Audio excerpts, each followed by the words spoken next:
Hello, and welcome to the Millennial Nutritionist podcast. I'm Isla Garcia, master's degree of nutrition science and registered dietitian, and I'm going to make weight loss realistic, sustainable, and uncomplicated for your busy lifestyle. On this podcast, me and my team of registered dietitians will decipher the latest nutrition research, dissect bad diets, and discuss social media trends for you so you can feel confident knowing what to eat to achieve your health goals. Research suggests that most weight loss programs aren't successful, but my experience has taught me that this is not because the participants aren't committed. It's because those diets are designed by non-nutrition professionals and center around severe restrictions. We are here to provide the facts about the science of weight loss so you can have the success you want and continue living your best life. Hi, my name is Isla, your founder, CEO, and host of our podcast, The Millennial Nutritionist. And today I'm coming at you from my empty apartment. I'm in our guest room because I feel like it would probably be the best situation for audio-wise. And David is having a meeting, and so I'm trying to do this while he's having a meeting. It's a whole thing. But today I wanted to talk to you about the top 10 trends that I've kind of noticed. I really kind of sat and thought about this all day. And I was trying to think of what my clients have talked about, and then what other people have talked about, people that like maybe will never become my client, but like what's just out there in the wellness space. So we're going to get into those today. But just up first for an announcement, I just uploaded yesterday a new video module over on Millennial Living. I didn't realize I already uploaded one. So instead of a cooking demo this month, you'll get a replay of a different video module and then a new video module. And if you didn't know, our video modules are basically kind of like these podcasts, but a little bit more instructional on a specific topic. And this month I'm talking to you about how to decrease calories, which I'm so surprised. I don't think I've ever made any content about that before. So if you are interested in figuring out how to decrease your calories, make sure to go watch that video. It's pretty short. I think it's like 12 minutes long, pretty direct. I think I gave like 5 biggest tips. And I think all of them don't even require tracking. So make sure to go check that out. You always get your first 2 weeks free if you are new to Millennial Living. But if you're a member over there, I just want you to go do that. And that's what our challenge is for this month over there as well. Just figuring out ways you can decrease calories. So I thought I'd give you a little video to help out. But let's hop into today's episode because we have 10 things to get through for the trends. And I'm sorry, I feel like I look like a little kid. And I also just came from playing 3 hours of pickleball, but I was like, I need to make this now so that I can edit it and then get it out tomorrow morning, because I don't think I'll have time at all tomorrow to get that done. And then we are moving on Friday. So next week's episode is likely going to be a replay, just because I don't know the situation will be in Charleston, but I don't know the Wi-Fi. I don't know if I can't remember if there's like carpet in rooms, and we won't have furniture. So next week might be a replay episode, just FYI. But let's get in. Okay, so I actually Googled some things first because it's so hard for me to think about trends because I just talk about, scientific things and like what actually works. And I don't really feel like I do a lot of with trendy nutrition. However, I was like looking up, okay, what are the top 10 trends? And one that came up over and over again was Ozempic. Duh, this is like the biggest trend that's coming up like 2023. I feel like in such a long time, the biggest weight loss thing that has come around. And maybe we should do a whole podcast episode on this. We've talked about this in a lot of other episodes. I don't think we've ever done a full episode dedicated to this. I think the closest we've come is at one time I had a physician, or I can't remember if she was a PA or an NP on, and she talks about how she talks about weight loss with her patients and talks about when a medicine could be useful. But how do we feel about Ozempic?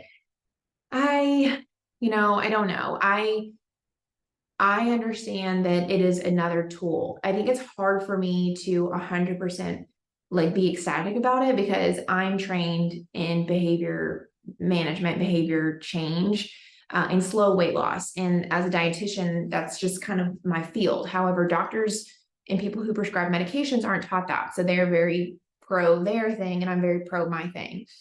However, you can lose a lot more weight, I will say, through using something like Ozempic. I think it's pretty interesting that this medication has come along and it seems a lot better than previous medications, because I've worked with clients who have been on other weight loss medications before, like phentermine, and even like Vyvanse in a way sometimes, can decrease your appetite. So working with medications that suppress appetite is nothing new. And I feel like my attitude is just say here, it's here. It doesn't matter my opinion on it, because people are taking it, and I, as a dietitian, just need to roll with the punches and now figure out how I'm just going to counsel people who are on it. I don't think it's my place to say if you should be on it or not. I've talked about this, of course, extensively on like other platforms. So I think the best thing is, if you are thinking about being on Ozempic, definitely talk to your doctor, definitely talk to your dietitian if you're working with somebody. And the main things that kind of come out of this is just making sure that you're eating enough, making sure you're mitigating any GI disturbances, and making sure that you're also working on lifestyle changes. The good thing about Ozempic is, because it's a pretty successful appetite suppressant, you now hopefully can focus on working on improving your diet without having to worry about hunger, which is great. I don't know if it's being executed like that. But that is a great thing. If you're not having to struggle with being hungry all the time, then now maybe you can focus on eating fruits and vegetables instead of just, being hungry. My counter to that is, my clients are not hungry when we focus on eating lots of fruits and vegetables and stuff. But I guess I don't have an opinion about Ozempic. If you're on it, great. If you're not, you could be on it if you want. I can help you either way. I think it's interesting, and I'm overall just kind of like interested to see where the world goes from here, because if people in general have a decreased appetite, I'd be interested to see like what are food companies going to do, because maybe people aren't going to buy as much food, or what is it going to look like when just more people are in smaller bodies in general. So that's that on that. Number 2 is greens powder. So I feel like this has been a trend for a while, but I think this is the supplement that I consistently get clients asking me still about. And my 2 cents about greens powders is, I'm not very for them. I'm not very for any supplements, but that's not what every dietitian will say. I just really trying to do things the whole foods way if possible. But if you're treating greens powders as a multivitamin, I can get behind that. If you're just you like that it dissolves and you don't have to take pills, great. If you're using it as a way to not have to eat as many fruits and vegetables, no, that is not, you can't mimic all of the things that are in green vegetables from a powder, but you can mimic a multivitamin in a powder. So that's what you should take it for if you're interested in taking it. The other downside is sometimes it has they have 50 calories per serving.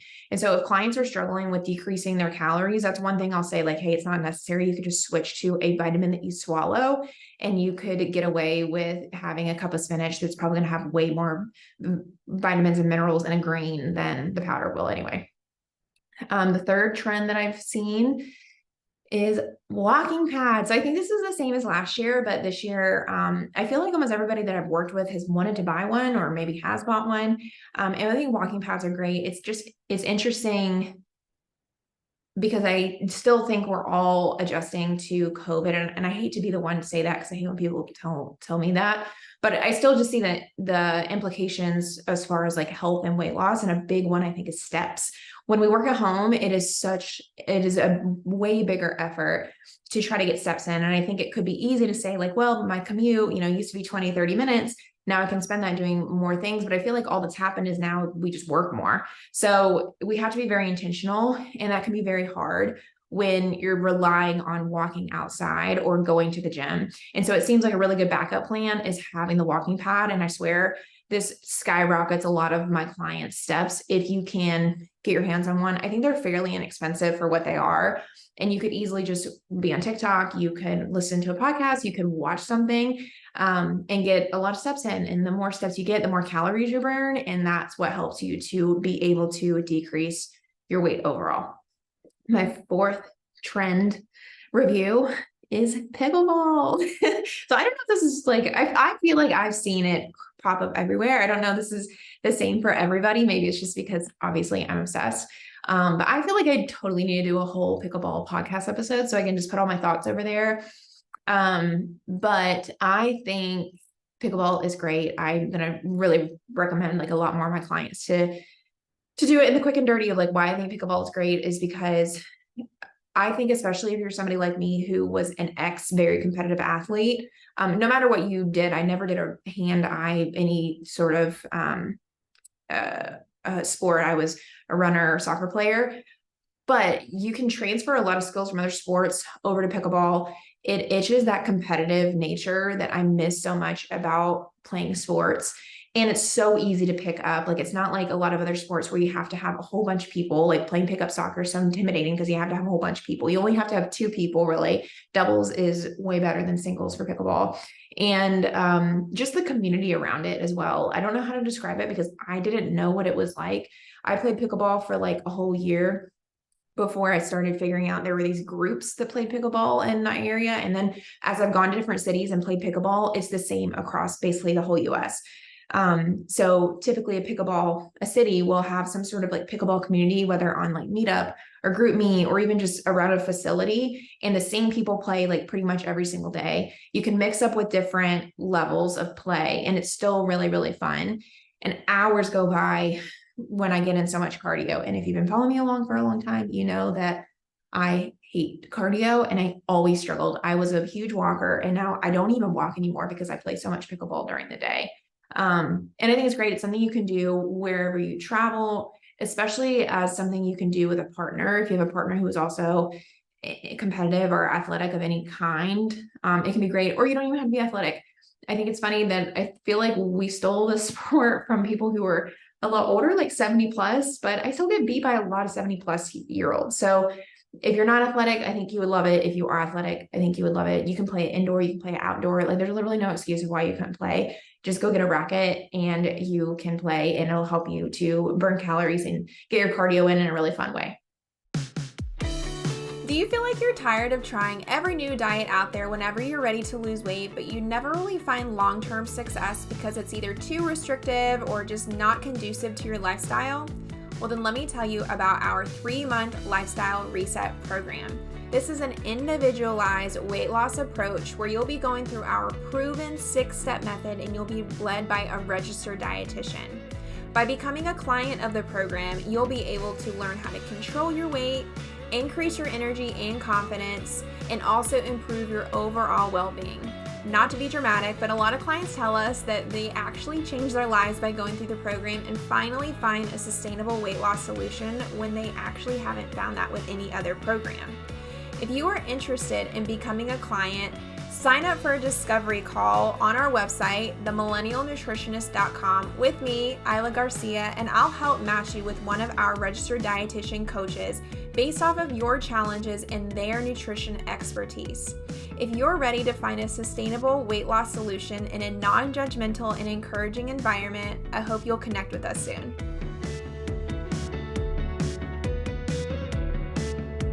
My 5th trend that I have thought about is, I guess, like more of a concept. And I think it's around the idea of questioning BMI / like how much should you weigh / like what even is healthy. Just like this idea that I think for a long time we struggle with, millennials, I think specifically, I went through the whole really, really, really thin celebrity phase with like the Hiltons and the Simpsons and the Olsens, and all of those women that were so small.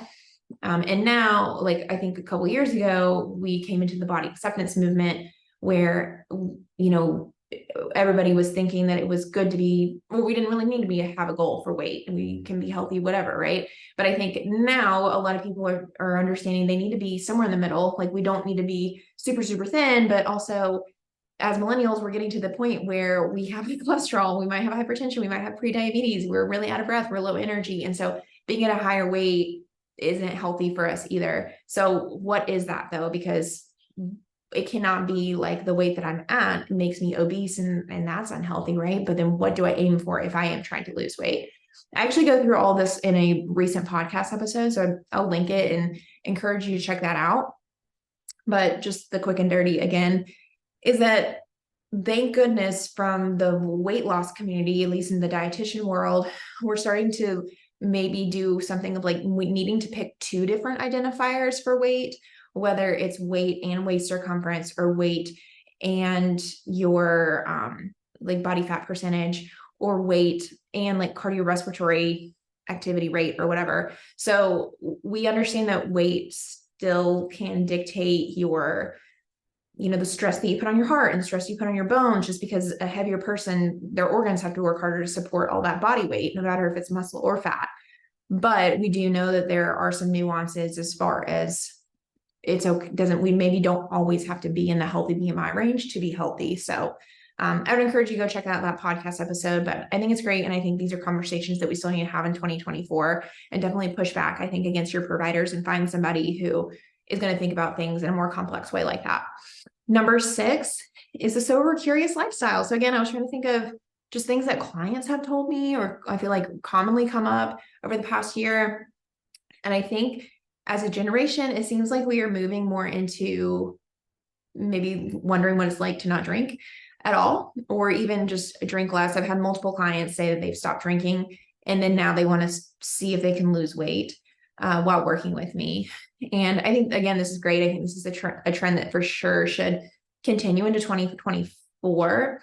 Alcohol is a really interesting thing in that I think it has so much history and so much culture. And I think it's like one of the oldest things that we consume that has so much history and story behind it. I mean, there's so much even just like in the Bible that, talks about wine, and you can go, I think, to any place you travel to. And I personally think it's interesting to learn about the alcohol that they produce and that is customary there, and how do they drink it and stuff like that. But on the flip side, alcohol is a poison. A lot of people had to drink it before, like a long time ago, because water wasn't clean, but we're not really in that situation anymore. So is there a place for it? I think maybe, but I do think that we are encouraged to drink it way too often, and especially in America, in excess at one time, aka binging, which is the worst way to drink.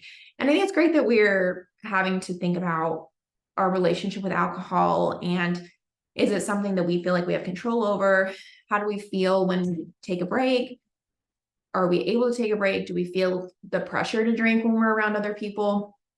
Again, we did a whole podcast on this a while back, and I will probably re-release it in January, because people do dry January, just talking about the nutritional implications or the nutrition implications of drinking, because there are a lot. But yeah, again, I think continue to have these conversations. I don't think you have to be 100% sober to be the healthiest in your life. I don't think it's also good to, binge drink. Again, there just needs to be that middle ground. Number 7 is protein bagels. This is a really weird one. I was trying to think of just like products that I have seen, and there's that one specific bagel brand. I can't remember which one it is. I will try to put it somewhere. But I was asked this a lot. I was trying to think of what am I just asked by people on the street and that I meet and stuff like that when they found out I'm a dietitian. And this one came up a lot, especially when I went to David in his workplace in San Francisco. A lot of his coworkers asked me about it. And the thing when I remember when I looked up the ingredients is it's mostly made out of protein powder, which is fine. I mean, we can make things out of not things that are flour. I mean, heck, we have almond flour and all the nut flours and oat flour. We can make stuff out of protein powder too. That's fine. And if it sits well in your stomach, go for it. My only, I guess, thing against it is just you can totally meet your protein intake without having to do all these super high protein supplemented things, especially if you're breaking the bank to get there. I probably now should have just added this as a trend, like recession core, recession trends. Because I personally feel that food is way more expensive than it used to be. And I don't want you to think you have to, in order to be healthy, you have to buy all these high protein supplemented things. You can get it done with a whole chicken. You can get it done with eggs. You can get it done with milk. You can totally eat a 200 gram protein diet without having to spend a lot of money on protein supplements. If money's not an issue for you and you love these bagels, I don't think there's anything wrong with you eating them. So go for it. Number 8 is the trend of reverse dieting. I think that I've been asked this quite a bit this year. I know for sure last year, but I think I've gotten a lot more questions about this on Instagram. And to me, it's not anything super new, but I think the only thing is that so many people think reverse dieting is the answer to why they're not losing weight. And I was having this conversation, I believe, with Coach Hannah. And we were saying, we wish that was the answer. We wish that's the reason why some people are having a really hard time losing weight. But this phenomenon is the least studied and the least like very low information is out there about this. I think a lot of it is hearsay, or a lot of it is just like, it feels better to reverse diet. There's definitely a place for it, and I think it is a thing, but not for the amount of people that think it's for them. For example, I think this comes to us from the bodybuilding world or like the athletic world, when you are strategically focusing on changing your body composition, decreasing calories to try to get rid of all the body fat you can, and you decrease your metabolism in the process. But you also just decrease your metabolism when you're at a lower body weight. So then this population will like double and triple their calories, aka reverse diet, to increase their metabolism and then just kind of like restart the whole thing again. So if you're not at a super low body weight, I don't think that a reverse diet is going to do much for you, because that phenomenon isn't going on. I just say this because I have a lot of clients. Well, I have some clients that will ask me, like, after they've only lost 5 pounds, if it's time to do a reverse diet when they're still in an obese BMI, and that's just not a time to do a reverse diet. You might need to do a reverse diet if you are at a very low body weight. But this would also just be eating the appropriate amount for your body. I was personally, trying to lose weight over this past year, and I hit the lowest that I've hit, I think, like since college. And then I got really into pickleball. And so now I'm more so eating for athletic performance and have more than doubled the calories that I'm eating. And it's not a reverse diet. It's just because I'm exercising. I'm doing a lot more cardio. I'm exercising a lot more. Has it increased my metabolism? I don't really know. But all that to say, I think that if you want to do a reverse diet, you can go for it, see what it's like, but you likely will gain weight when you do this. And that's a part of it if you truly are trying to reverse diet, but it's likely not the answer to why you're not losing weight. Number 9 is reformer Pilates. So I was trying to think of anything for an exercise trend that I can think of. I don't really feel like anything new has come about, but I do feel like I've seen a lot more people do reformer Pilates, including myself. So maybe that's why I added it on here. I went through a phase a couple of months ago, I think in the summer, where I was doing reformer Pilates with a friend, and I've done it before. I'm not a group class person. So personally, like, I don't like reformer Pilates, but I don't like group anything, just because sometimes I want to be done with an exercise and I don't want to be told I have to keep doing it. However, this is the only caveat that me and other exercise trainers and even physical therapists have said to the caveat to strength training for group classes, or like Pilates group classes, because oftentimes Pilates by itself, like old school Pilates, doesn't put enough stress on your muscles or allow you to increase weights progressively to the point where we could truly call it strength training. It's maybe just like a good workout, but if you can do like 20, 30, 5-pound little reps of something, you need to go up and try to not do 30 reps of something. But reformer Pilates is like I said, the difference or the caveat, because they have the resistance springs that you could go up on if you feel like it's not enough. It's just that some of the old school Pilates movements don't even really allow you to increase weight if it's just a bunch of different variations of like sit-ups and crunches and all those things. So we love reformer Pilates. I think it's great. If that is the way that you work on your strength training, go for it. You could totally get that done. Again, just make sure you are increasing that resistance on the machine with the spring. This is a great thing you could get into doing if you haven't already in 2024. Last trend, I was on 9 and I was like, I have to think of a 10th one, and ChatGPT. So I don't know if it's necessarily like a wellness trend yet. When I went to my nutritional professional conference, I went to a AI, or I guess I should make this like even just like AI for a trend. I went to an AI talk, and they did talk about how there's honestly nothing right now for dietitians or nutrition, anything with AI. And which is crazy. Part of me was like, dang, maybe I need to create a business with it, but I don't want to make another business. But I have used it for clients. And right now I use it when I get a new client. I'll make you a 3-day meal plan inspiration. I've thought about even potentially making more for people. If that's something you're interested in, you can email me, because I used to hate making meal plans because they take a freaking long time. But with ChatGPT, it's super easy. However, if you make the meal plan, I would be wary, because there are times when I put in things, ChatGPT, like give me a meal plan with like very specific things, like the calories, the macros I want, the amount of fruits and vegetables, the snacks, if you're dairy free, gluten free, whatever, and it will spit out a 1,000-calorie diet. It won't tell me, but because I can look and kind of add up in my head how many calories something is. I'll ask it, how many calories is this? And it'll tell me it's 1,000 calories. And then I'm like, what the heck? I tell it to fix it until it, and normally, honestly, it takes me like, I feel like 8 run-throughs of prompting the machine until it gets it right. But that's something that I can utilize for clients. So I think it definitely makes me a better dietitian. And I'm trying to stay on trend to, continue that. But I've had other clients ingeniously like put in ChatGPT, hey, I'm at Taco Bell, what's the lowest calorie option I can get here? And I think that's an amazing way for you to use it if you want to. The free version works great for this. You could go and, honestly, anywhere you're going, ask it to give you a lowest calorie something off of the menu, or even like, I haven't used it for Starbucks, but that might be something you could use for Starbucks. Like, hey, what's a way to make this, a peppermint mocha cold foam cold brew lower calorie, and it might give you, some recommendations to ask for. So I'm very pro trying to stay up with all the modern technology, especially if it can help you. So I think this is a great trend, and we should definitely keep it up as long as you're not trusting it all the way with all of your meal plans and asking it to make your macros and calories and stuff like that. I think that you should still trust a dietitian for it, but once you get that information, you could totally put it into ChatGPT or something like that. Those are all my trends for 2024. I always love making 2023. I always love making these episodes. So I'll probably just continue to make them at the end of every year.